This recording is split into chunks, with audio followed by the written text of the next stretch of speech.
College English Test, Band 4, Part 2, Listening Comprehension. Section A, Directions. In this section, you will hear 3 news reports. At the end of each news report, you will hear 2 or 3 questions.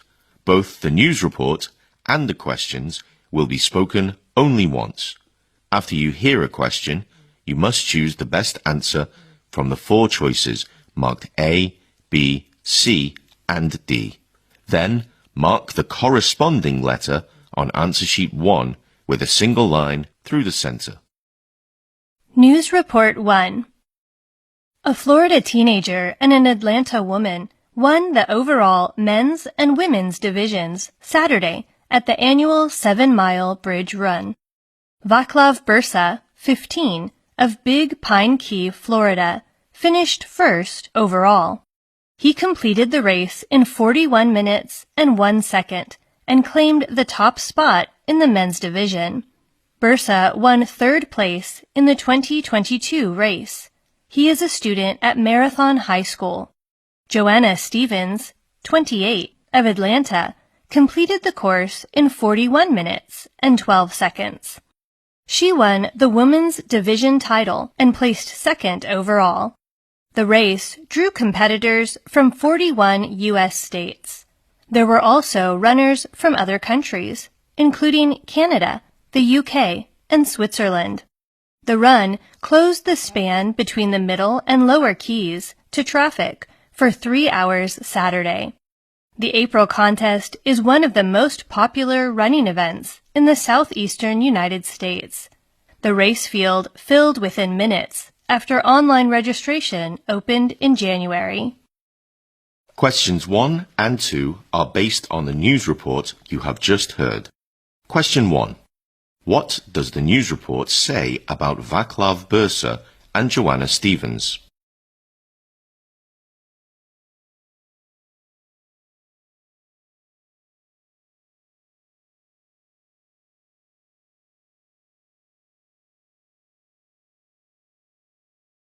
Question 2. What do we learn about the April contest?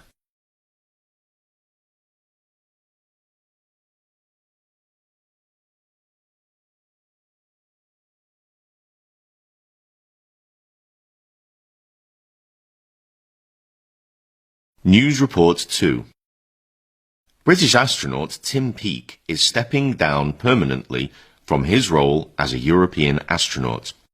He's going to take up a full-time position as Ambassador for Science and Space instead, work he's been doing since 2019. The former British Army Air Corps helicopter pilot was selected as a European Space Agency astronaut in 2009. He flew to the space station for a 6-month tour in 2015. The tour saw him control a robot on Earth remotely from orbit. He also helped dock 2 spacecraft. Tim said, "Being an astronaut has been the most extraordinary experience. I've had the privilege of working with an exceptional team of individuals during the past 13 years with the agency. It has been incredibly exciting and rewarding. By assuming the role of an ambassador for human flights to space, I'll continue to support the European and the UK space agencies." Questions 3 and 4 are based on the news report you have just heard. Question 3. What do we learn from the news report about Tim Peake?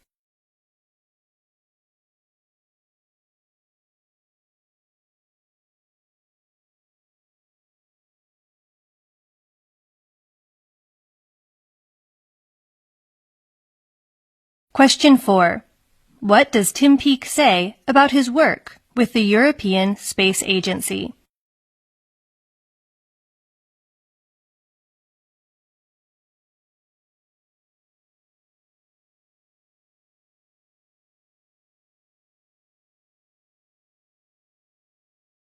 News Report 3. An Asda store in Wales is now home to 5 cats after they wandered in and made themselves comfortable.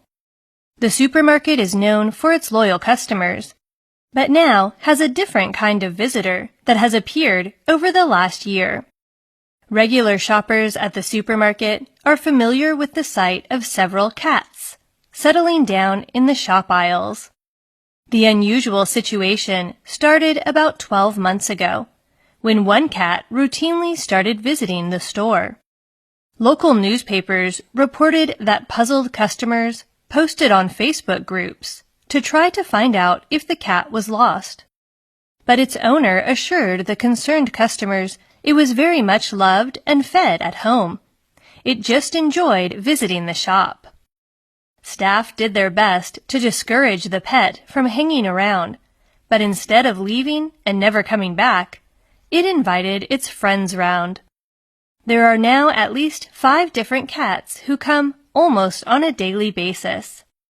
They visit the store so much that staff have been forced to put up signs asking their customers not to feed them. Questions 5 to 7 are based on the news report you have just heard. Question 5. What do we learn about the 5 cats seen in the Asda store?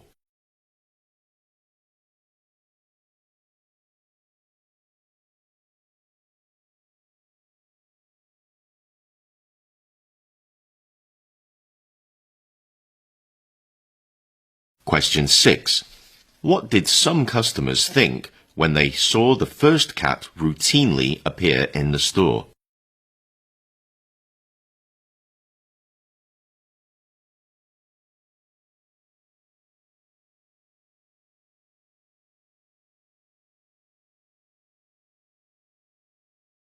Question 7. What are customers asked not to do?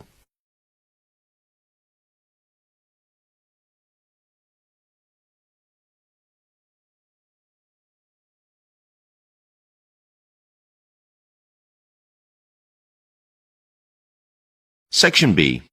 Directions. In this section, you will hear 2 long conversations. At the end of each conversation, you will hear 4 questions. Both the conversation and the questions will be spoken only once. After you hear a question, you must choose the best answer from the 4 choices marked A, B, C, and D.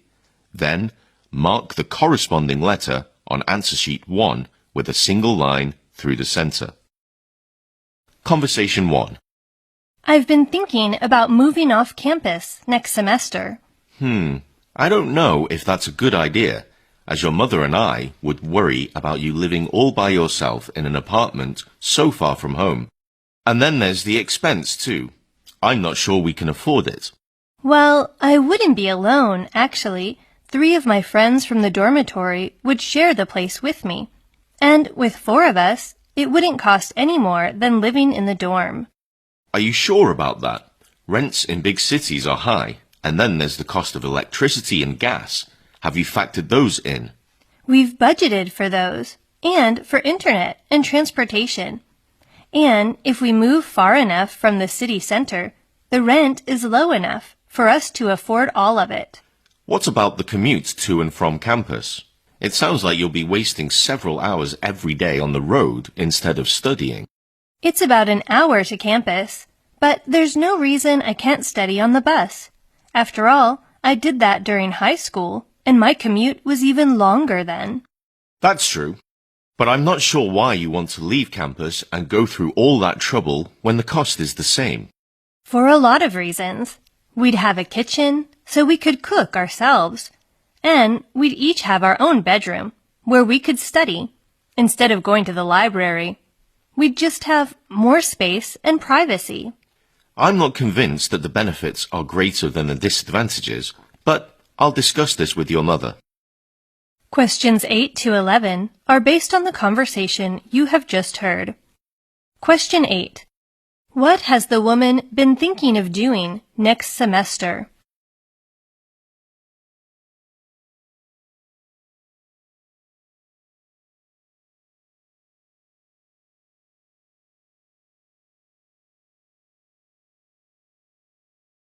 Question 9.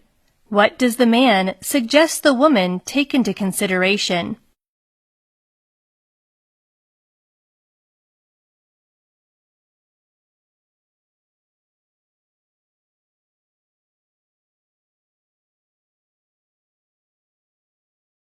Question 10. What does the woman say she did during high school?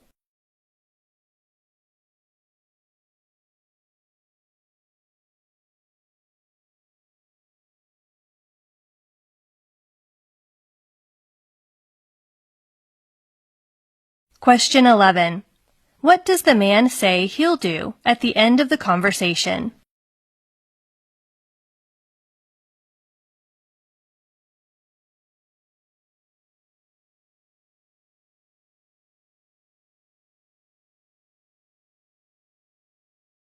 Conversation 2. Good morning. I'm looking for a present for my nephew, Lawrence. Hi. Do you have anything in mind? I'm not sure, no. Do you know what boys aged around 10 typically like? For that age group, our biggest seller this year has been this action figure. It's called Bobo Man, and it's incredibly popular. Does it do anything? Not by itself. It has no batteries, if that's what you mean. There's a Bobo Man cartoon popular amongst young children, you see, and this toy is the lead character from the show. Oh, I understand now. I've never heard of it, but I do know little Lawrence loves cartoons. Do you have any other popular toys? Perhaps something educational? Yes, of course. Right over here, we have dozens of puzzles for children of all ages. They are fun, great for exercising the mind, and can be played either alone or in groups. I like this sort of idea. Lawrence has a sister who is slightly older, so maybe a game that they can play together would be good. What do you think of battleships, then? It's a total classic. It has been around since the 1930s. Oh yeah, we had one of those when growing up. Of course you did. Everyone did. And kids enjoy it just as much today as you and I did when we were young. Some games just never get old. I suppose you are right. I have fond memories playing battleships when it was raining outside and we had to stay indoors. That's decided then. How much? £19.90, please. There you are. Have a nice day. Thank you. You too. Questions 12 to 15 are based on the conversation you have just heard. Question 12. What is the woman doing?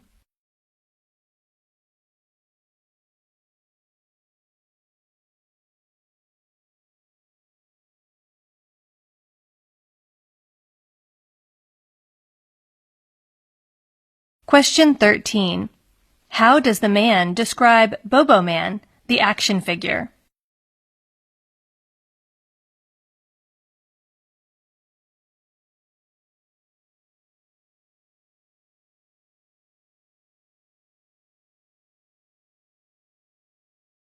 Question 14. What kind of game does the woman think would be good for Lawrence?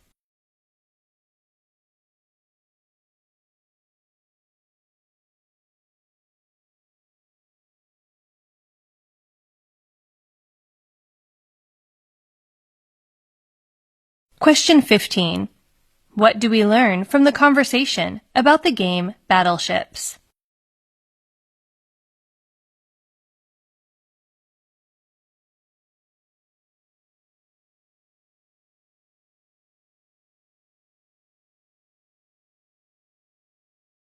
Section C. Directions. In this section, you will hear 3 passages. At the end of each passage, you will hear 3 or 4 questions. Both the passage and the questions will be spoken only once. After you hear a question, you must choose the best answer from the 4 choices marked A, B, C, and D.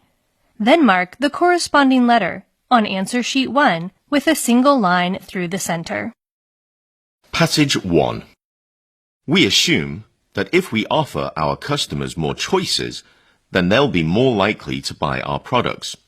But here's the paradox of choice. If a person is presented with too many choices, they are actually less likely to buy. In 2012, psychologists published a study about jams. On a regular day at a local food market, people would find a display table with 24 different kinds of jams. Then, on another day, at that same food market, people were given only 6 different types of jam choices. Guess which display table led to more sales?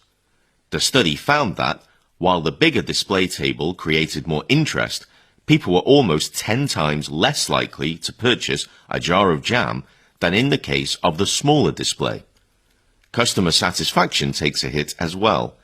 In the study, the bigger display of jams leads to lower customer satisfaction than the smaller display.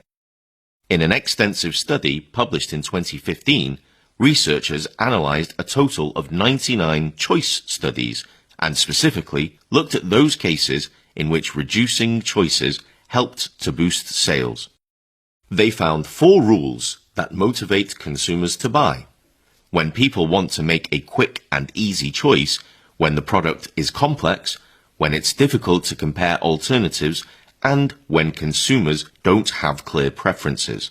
So as you can see, when it comes to choices, less is more. Questions 16 to 18 are based on the passage you have just heard. Question 16. What do we learn from the passage about the paradox of choice?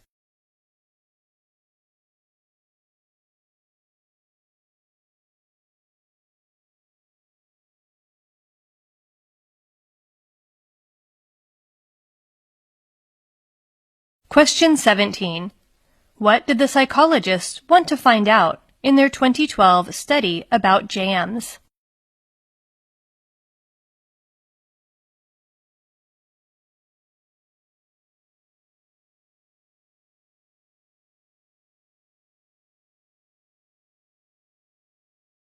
Question 18. What is the finding of an extensive study published in 2015?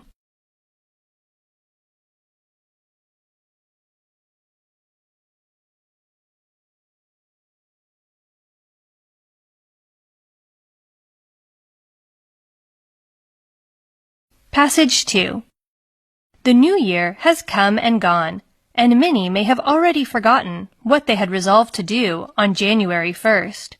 But if that resolution was to volunteer more, now is the best time to start. Volunteering can drop after the holiday season, and by February, some organizations lack the volunteers they had in surplus just a month ago. According to one survey, only 26% of Americans volunteer, despite reports that many Americans view volunteering as worthwhile. Why such a disconnect? Most people cite time and conflicting work schedules as major barriers. But employees and employers would actually benefit if companies made employee volunteering part of the job. Researchers have found donating our time and talent to others can lower blood pressure, boost happiness, and improve mental and physical health. Studies have also linked employee volunteer programs with more productive employees. With so much emphasis on employee wellness these days, company volunteer programs could be the perfect 2025 resolution. But for volunteering to benefit employees and the workplace, the entire organization needs to be involved. By allowing employees to donate their time during work hours, the workplace becomes an outlet for personal fulfillment without affecting personal time. In one survey, 89% of employees perceived companies that sponsored volunteer activities as creating a better working environment, and 75% said volunteering was critical to their well-being. Questions 19 to 21 are based on the passage you have just heard. Question 19. What do many Americans think of volunteering?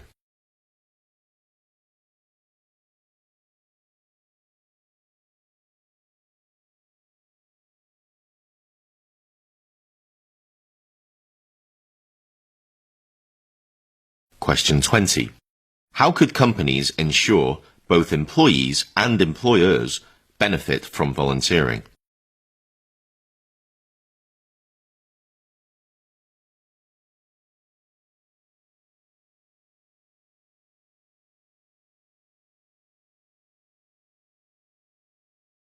Question 21.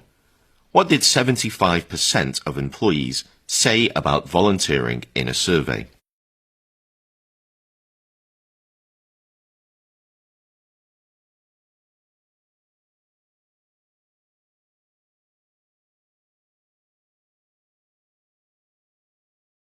Passage 3. The vast majority of the UK's 200,000 tonnes of retail sector's annual food waste comes from supermarkets, but it's a problem that impacts independent luxury food suppliers too. The scale is small. It's estimated at less than 1% of the UK's food waste total. But the quality from these suppliers is high. Everything from specialist cheeses to sought-after coffee beans gets thrown away every day in the current food system. This is where French entrepreneur Sophie André comes in. In 2016, she moved to London and began by setting up a business delivering luxury handmade food across the city. Food delivery seems to be a big thing here, she says. So I started delivering products by bicycle. Talking with local producers, I learned that a small part of the production is sometimes wasted due to problems with size or shape, but the quality of the products remains unchanged. Unlike many food waste projects that have sprung up in recent years, the idea is not simply to redistribute waste food, but to provide a high-quality product. Andre's company, Alicia, offers breakfasts and snacks specifically aimed at business meetings and events. Once sourced, Alicia uses waste products to create simple, natural, straightforward meals and snacks. Perhaps unlike other waste food, the supply is regular. Suppliers will always have a certain amount of surplus, so the menus remain regular too. Andre believes this benefits both her business and her customers. Questions 22 to 25 are based on the passage you have just heard. Question 22. What do we learn about the UK's retail sector food waste?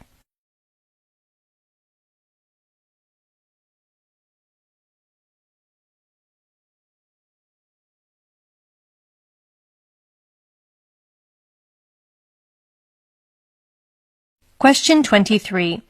What does Sophie André's business do in London?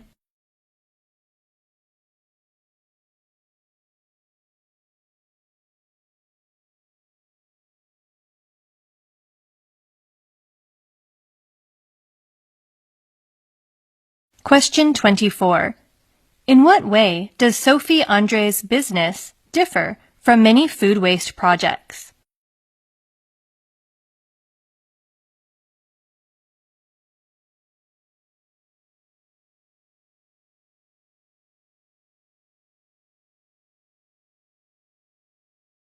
Question 25. Why will suppliers always have a certain amount of surplus?